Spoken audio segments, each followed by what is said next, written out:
नमस्कार दोस्तों, बात करते हैं पीएनबी की। 5% के आसपास की रैली, बहुत ही गजब की रैली आज स्टॉक में आते हुए दिखाई दी। हाई वॉल्यूम का दिन रहा, पहले की तरह स्टॉक में दोबारा से एक अच्छी खासी रैली की शुरुआत होती हुई दिखाई दी। मैंने लास्ट वीडियो में भी आपको बोला था कि स्टॉक अपने ब्रेकआउट के वर्ज पर है और जैसे ही ब्रेकआउट मिलता है यहाँ से खरीदारी करने का माहौल बनेगा, और आज वो ब्रेकआउट देखने को मिला। जिस तरह की खबरें आ रही है स्टॉक में, आप देखिए कि बड़ी पार्टनरशिप की है इस कंपनी ने, और फाइनेंसिंग के लिए इस तरह की पार्टनरशिप जब भी होती है बाजार में रैली आती ही आती है। कंपनी की ग्रोथ को लेकर के जब भी इस तरह की पार्टनरशिप होगी, कंपनी की ग्रोथ को लेकर के जब भी खबर आएगी, बाजार में ऐसी रैली आपको एक्सपेक्ट करके चलना चाहिए। मुझे लगता है कि आज की खबर बहुत अच्छी है। जिन लोगों ने निवेश कर रखा है पीएनबी में उनके लिए तो है ही, जो लोग निवेश करना चाह रहे थे उनके लिए बहुत ही अच्छी खबर है। और ये चार्ट पैटर्न में जिस तरह के बदलाव देखने को मिले हैं, चार्ट पैटर्न में जिस तरह का ब्रेकआउट आज देखने को मिला है, कैंडलस्टिक पैटर्न में जो अच्छे बदलाव हैं, उनकी वजह से अगर आप देखें तो खरीदारी करने का माहौल यहां पर बन रहा है। हैवी वॉल्यूम का दिन रहा था, हाई वॉल्यूम का दिन रहा था, डिलीवरी बहुत अच्छी देखने को मिली है।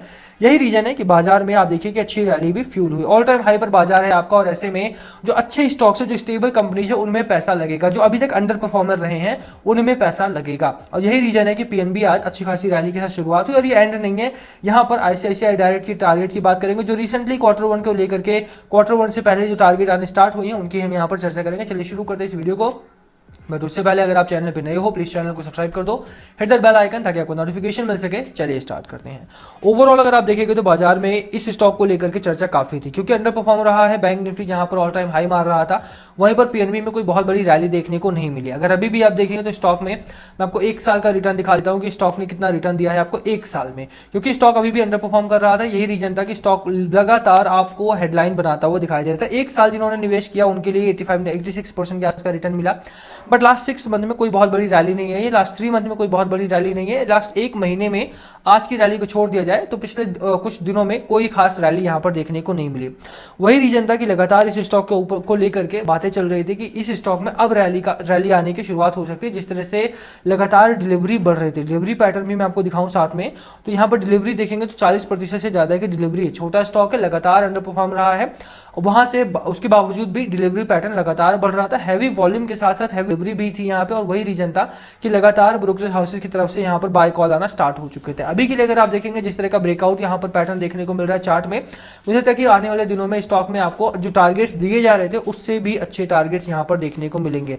यहाँ पर भी देख सकते हैं एक्टिव कैंडल्स यहाँ पे व्हाइट मरूबोजी कैंडल यहाँ पर बन रहे हैं, यानी कि बुलिश पैटर्न यहाँ पर बनता हुआ दिखाई दे रहा है। थोड़ी सी शेयर होल्डिंग पैटर्न पर नजर डालें तो मैंने पूरा नहीं क्लिक किया, बट हाँ एलआईसी के अगर आप देखेंगे तो 8.3% के आसपास का यहाँ पर शेयर होल्डिंग है। साथ में ही अगर आप एफआईआई एफपीआई की शेयर होल्डिंग देखें तो म्यूचुअल फंड ने यहाँ पर शेयर होल्डिंग को अपनी बढ़ाया था। 4.61% के आसपास म्यूचुअल फंड ने कर दिया था, क्योंकि अंडर परफॉर्म रहा था। तो सभी को उम्मीद थी कि जैसे ही बाजार में कोई हलचल होती, जैसे ही स्टॉक में कोई बहुत अच्छी खबर आती है, स्टॉक में एक अच्छी खासी रैली की शुरुआत होती हुई दिखाई देगी, और वो हुआ। आज के दिन आप देखेंगे तो बाजार में पीएनबी जैसे स्टॉक्स में जो अंडर परफॉर्म रहे थे उनमें अच्छी खासी रैली आई है। बात करें चार्ट की, उससे पहले नजर डाले थे खबर क्या है आपके सामने। खबर बहुत अच्छी आई, पीएनबी ने पार्टनरशिप की है अमूल के साथ to support finance dealership network through small ticket financing and Mudra loan जो मिलते हैं उसके तहत यहाँ पर स्मॉल टिकट फाइनेंसिंग के थ्रू यहाँ पर पार्टनरशिप हुई है। The bank will be financing Amul's retailers, जो रिटेल होते हैं, होलसेलर होते हैं, एरिया मिल्क डिस्ट्रीब्यूटर होते हैं, एक्सक्लूसिव अमूल प्रोफाइड आउटलेट होते हैं, उनको ये, या मिल्क पार्लर जो होते हैं उनको ये फाइनेंस करने का काम करेगी कंपनी। आप जानते हैं कि अमूल एक एसएचजी के रूप में बनाई गई थी, यानी कि सेल्फ हेल्प ग्रुप के रूप में बनाई गई थी, और कोऑपरेटिव सोसाइटी के अंतर्गत ये रजिस्टर हुई है। ठीक है, कोऑपरेटिव सोसाइटी के अंतर्गत ये रजिस्टर हुई है। इसका बहुत बड़ा नेटवर्क है पूरा का पूरा गुजरात वगैरह में। ओवरऑल अगर आप देखें तो इस समय Amul one of the largest cooperative society के रूप में उभर के निकली थी। अभी के लिए अगर पीएनबी इनके साथ पार्टनरशिप कर रही है, इसका मतलब है कि पीएनबी का बहुत अच्छा खासा यहाँ पर फायदा होने वाला है। अमूल, जिनको नहीं पता है मैं बता दूं कि it is the oldest and the largest cooperative society in India. Overall अगर आप देखें तो कोऑपरेटिव सोसाइटी के तहत जो काम अमूल कर रहा है वही चीज पीएनबी यहाँ पे, उसी का फायदा यहाँ पर पीएनबी को मिलता हुआ दिखाई देगा, क्योंकि इनको अपनी लोन बुक को बड़ी करनी है, क्योंकि इनको लोन्स अभी प्रोवाइड करने हैं और उन्हें सेफ लोन देना है, एनपीए नहीं बढ़ाना है, इनको सेफ लोन देना है, जो बैड डेट नहीं बनाना है इन्हें। इसी वजह से अगर अमूल के साथ इनकी पार्टनरशिप होती है ये एक पॉजिटिव वे में जाएगा, और यहाँ से जो पीएनबी है, पीएनबी का ना सिर्फ लोन बुक बढ़ेगा बल्कि इनका एसेट क्वालिटी भी इंप्रूव होगी। धीरे धीरे करके फिनटेक में जो एंट्री लेने का प्लान था पीएनबी का, वो यहाँ पर पूरा होता हुआ दिखाई देगा। बिल्कुल यहाँ से खरीदारी करने का चार्ट बन रहा है, मुझे लगता है खरीदारी करने का स्टॉक भी, जिस तरह की खबरें आ रही हैं, बिल्कुल यहाँ से करोड़ों का मुनाफा होगा। और जिस तरह के नंबर ऑफ स्टॉक्स उठाए गए हैं, आज भी यहाँ पर बहुत अच्छी मात्रा में खरीदारी हुई है। बिल्कुल खरीदारी के बाद मुझे लगता है कि यहाँ पर बाइंग करने का स्टॉक आपका बढ़। बाकी खरीदारी करनी है या नहीं करनी है वो आपका लास्ट कॉल होना चाहिए। मुझे लगता है कि स्टॉक में जिन लोगों ने बाय कर रखा है उनके लिए एक अच्छी खबर यहाँ से आ चुकी है। स्टॉक में ब्रेकआउट देखने को मिला, लास्ट जो इसका हाई था प्रीवियस हाई वो ब्रेकआउट आज यहाँ पर हुआ है। और ओवरऑल अगर आप देखेंगे तो जो नेक्स्ट है इसका वो 64 रुपीज़ के आसपास का जो टारगेट ही आ रहा था वो हाई है, तो मुझे लगता है कि वहां तक तो आसानी से ये आपको जाता हुआ दिखाई देगा।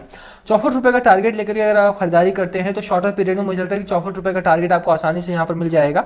59 का आपका RSI हो रखा। मैकडी अगर आप देखेंगे स्ट्रॉन्गली बुल रन में ट्रेड कर रहा है, बिल्कुल अच्छा चार्ट बना हुआ है, खबर अच्छी है इस स्टॉक में, बाय यहाँ पर करना चाहिए। बाकी लास्ट कॉल मस्ट व्यूअर्स क्या आपकी स्ट्रैटेजी स्टॉक को लेकर प्लीज कमेंट करके शेयर करना। वीडियो को यहीं खत्म करेंगे, पसंद आए तो लाइक करना, चैनल पे नए हो सब्सक्राइब किए बिना मत जाना। Thank you for watching and yes please comment में अगर पूछना हो तो। Thank you.